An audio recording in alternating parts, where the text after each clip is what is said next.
نصیب کا کھیل۔ ایک بادشاہ کی 7 بیٹیاں تھیں۔ ایک دن بادشاہ بہت خوش ہوتا ہے اور اپنی 7 بیٹیوں کو بلا کر کہتا ہے کہ میں تم سب سے ایک سوال پوچھوں گا اور جواب اچھا لگا تو تمہیں من چاہا انعام بھی دوں گا۔ تم سب ایک لائن میں کھڑی ہو جاؤ اور ایک ایک کر کے بتاؤ کہ تم کس کا دیا ہوا کھاتی ہو اور کس کا دیا ہوا پہنتی ہو۔ 7 میں سے 6 بیٹیوں نے جواب دیا، ابا جان، ہم آپ کا دیا کھاتے ہیں اور آپ کا دیا ہوا پہنتے ہیں۔ آپ کی ہی وجہ سے ہماری یہ شان و شوکت ہے۔ یہ سن کر بادشاہ بہت خوش ہوا اور سب کو انعام کے طور پر ان کی من پسند چیزیں دی، اور جب سب سے چھوٹی بیٹی کی باری آئی تو اس نے کہا، میں اللہ کا دیا کھاتی ہوں اور اپنی قسمت کا پہنتی ہوں اور یہ محل میرا نصیب ہے۔ بادشاہ یہ سنتے ہی آگ ببولا ہو گیا اور کہنے لگا، اے کم بخت، تو میری ناشکری کی ہے، تجھے اس کی سزا ضرور ملے گی۔ شہزادی نے کہا، جو حکم ابا جان۔ بادشاہ نے سپاہیوں کو حکم دیا کہ جاؤ اور اسے جنگل میں چھوڑ آؤ، میں بھی دیکھوں کہ یہ میرے بغیر کیسے اللہ کا دیا ہوا کھاتی ہے اور کیسے اپنے نصیب کا پہنتی ہے۔ شہزادی سے تمام زیورات واپس لے لیے گئے اور خستحال کپڑوں میں بغیر کسی سازو و سامان کے جنگل میں جا کر تنہا و اکیلا چھوڑ دیا گیا۔ سب سپاہی شہزادی کو چھوڑ کر واپس چلے گئے۔ شہزادی جنگل کو دیکھنے لگی، چاروں طرف پیڑ ہی پیڑ تھے اور دوپہر سے شام ہونے والی تھی کہ شہزادی نے اپنے من میں سوچا، کیوں نہ کچھ لکڑیاں جمع کر لوں تاکہ رات کو آگ جلاؤں، پھر کوئی جنگلی جانور پاس نہیں آئے گا اور رات بھی آرام سے گزر جائے گی۔ شہزادی جنگل میں لکڑیاں ڈھونڈنے چل پڑی۔ اچانک اس کی نظر ایک جھونپڑی پر پڑی جہاں باہر ایک بکری بندھی ہوئی تھی اور اندر سے کسی کے کھانسنے کی آواز آ رہی تھی۔ پہلے تو شہزادی بہت حیران ہوئی کہ اتنی ویران جگہ پر یہ جھونپڑی کہاں سے آئی۔ جب وہ جھونپڑی کے اندر داخل ہوئی تو کیا دیکھتی ہے کہ ایک بوڑھا انتہائی ضعیف آدمی چارپائی پر لیٹا ہے اور کھانستے کھانستے پانی پانی پکار رہا ہے۔ شہزادی ادھر ادھر دیکھتی ہے تو کونے میں ایک پانی کا گھڑا رکھا ہوا تھا۔ وہ گلاس میں پانی بھر کر بوڑھے آدمی کو پلاتی ہے۔ پانی پی کر بوڑھا آدمی شہزادی سے پوچھتا ہے کہ بیٹی، تم کون ہو اور اتنے بڑے جنگل میں تم اکیلی کیا کر رہی ہو؟ تب شہزادی نے اسے پورا ماجرا بتایا کہ وہ یہاں کیسے پہنچی۔ تب بوڑھا آدمی اسے جھونپڑی میں ہی رہنے کو بولتا ہے اور کہتا ہے کہ میں شہر میں کام کرتا ہوں، صبح شہر چلا جاؤں گا اور 8 دن کے بعد آؤں گا۔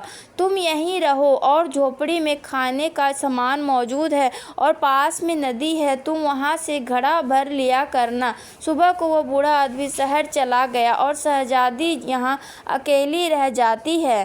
وہ جھونپڑی میں صاف صفائی کر کے بکری کو دودھ نکالتی ہے، آدھا اپنے لیے رکھ لیتی ہے اور آدھا باہر ایک برتن میں ڈال کر رکھ دیتی ہے کہ رات کو کوئی اگر جانور بھوکا یا پیاسا ہوگا تو وہ پی لے گا۔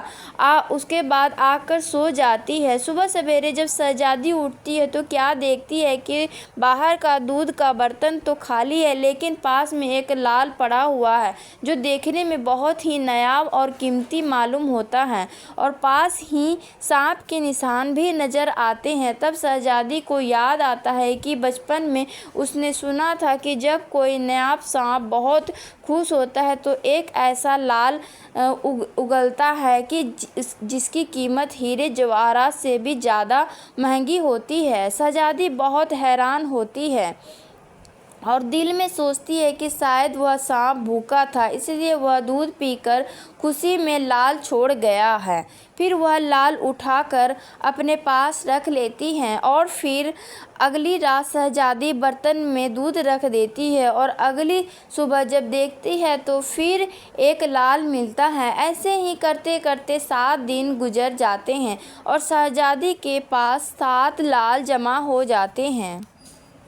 اور اس دن بوڑھا آدمی بھی آ جاتا ہے۔ تب شہزادی اسے وہ لال دکھاتی ہے اور ساری کہانی بتاتی ہے اور بوڑھے آدمی کو 3 لال دے دیتی ہے اور کہتی ہے کہ شہر جا کر یہ لال بیچ دو اور آتے وقت اپنے ساتھ محل بنانے والے مزدور لے کر آنا۔ باقی 4 لال شہزادی اپنے گلے میں ہار بنا کر پہن لیتی ہے اور کچھ ہی مہینوں میں جنگل میں ایک عالیشان محل تیار ہو جاتا ہے جس میں بوڑھا آدمی اور شہزادی رہنے لگتی ہیں۔ ایسا خوبصورت محل جس میں ہر آرائش، نوکر چاکر، دنیا کی تمام نعمتیں موجود ہوتی ہیں۔ شہزادی جنگل میں لکڑی کا ایک کارخانہ لگا دیتی ہے جس میں غریب لوگ کام کرتے ہیں اور اس طرح ان کی روزی روٹی بھی چلتی رہتی ہے۔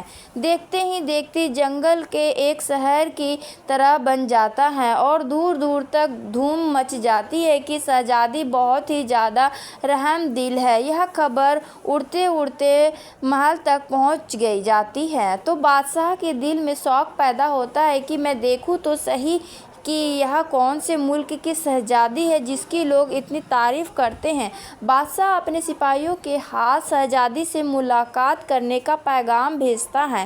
ادھر جب شہزادی کے سپاہی شہزادی کو اس پیغام کا بتاتے ہیں تو شہزادی یہ حکم دیتی ہے کہ بادشاہ سلامت ہم سے ایک ہی شرط پر مل سکتے ہیں کہ وہ اپنے ساتھ اپنی تمام بیٹیوں کو بھی لے کر آئے۔ سپاہی جا کر بادشاہ کو پیغام دے دیتے ہیں۔ ایک دن بادشاہ اپنی تمام بیٹیوں کے ساتھ شہزادی سے ملاقات کرنے کے لیے محل جاتا ہے۔ شہزادی ان سب سے اپنے چہرے پر نقاب پہن کر ملتی ہے اور ان کے لیے 7 رنگ کے کھانے پیش کرتی ہے اور ہر کھانے کے ساتھ اسی رنگ کا جوڑا زیورات پہن کر آتی ہے۔ محل کی شان و شوکت، خوبصورتی اور شہزادی کا یہ انداز بادشاہ اور باقی تمام شہزادیوں کو بہت حیران اور متاثر کرتا ہے۔ آخر میں بادشاہ شہزادی سے کہہ ہی دیتا ہے کہ تم میری بیٹی کی طرح ہو اور میں بھی تمہارے کہنے پر اپنی تمام بیٹیوں کے ساتھ آیا ہوں، پھر ہم سے یہ پردہ کس لیے؟ بہت ہی اصرار پر شہزادی کہتی ہے کہ ٹھیک ہے، میں تیار ہو کر آتی ہوں۔ سب شہزادیاں آپس میں سرگوشی کرنے لگیں کہ اتنی تو تیار ہو، اتنے مہنگے زیورات تو پہنے ہوئے ہیں اور کتنا تیار ہو کر آئے گی۔ اچانک وہ دیکھتے ہیں کہ دور ایک خستہ حال کپڑوں میں کوئی آ رہا ہے اور غور کرنے پر بادشاہ کو لگتا ہے کہ بھی زندہ ہے۔ تو میں سوچتا تھا کہ اسے جنگل کے جانور کھا گئے ہوں گے اور جب میں اپنے سپاہیوں کو اس کی خبر لینے کے لیے بھیجا تو انہوں نے بتایا تھا کہ وہاں شہزادی کا کوئی نام و نشان نہیں ہے۔ تو آخر یہ کیسے ممکن ہے؟ بادشاہ خوشی سے جھوم اٹھتا ہے اور کہتا ہے کہ شہزادی کو بلاؤ، میں تمہیں شہزادی سے آزاد کروا کر اپنے ساتھ لے جاؤں گا، چاہے وہ تمہاری قیمت میں میری ساری مشورہ کیوں نہ مانگ لے۔ یہ سنتے ہی شہزادی کہتی کہ نہیں ابا جان، میں ہی وہی شہزادی ہوں۔ کیا میں نہیں کہتی تھی کہ میں اللہ کا دیا کھاتی ہوں اور اپنے نصیب کا پہنتی ہوں؟ بس اسی اللہ نے مجھے یہاں تک پہنچا دیا ہے کہ آج میں آپ سے بھی زیادہ امیر ہوں۔ پھر شہزادی اپنا تمام حال بیان کرتی ہے کہ وہ اس مقام تک کیسے آئی اور اپنے گلے کا ہار دکھاتی ہے جس میں ابھی بھی 4 لال موجود تھے۔ تو ساری بات سنتے ہی باقی تمام شہزادیاں دل ہی دل رشک کرنے لگتی ہے اور سوچتی ہے کہ ایک کاش ہم نے بھی تب یہی جواب دیا ہوتا کہ ہم اللہ کا دیا کھاتے ہیں اور اپنے نصیب کا پہنتے ہیں۔ تو دوستو، ہمیشہ ہر حال میں اللہ پر بھروسہ رکھنا چاہیے کیونکہ اللہ تعالیٰ اپنے بندوں کو کبھی تنہا و اکیلا نہیں چھوڑتا ہے۔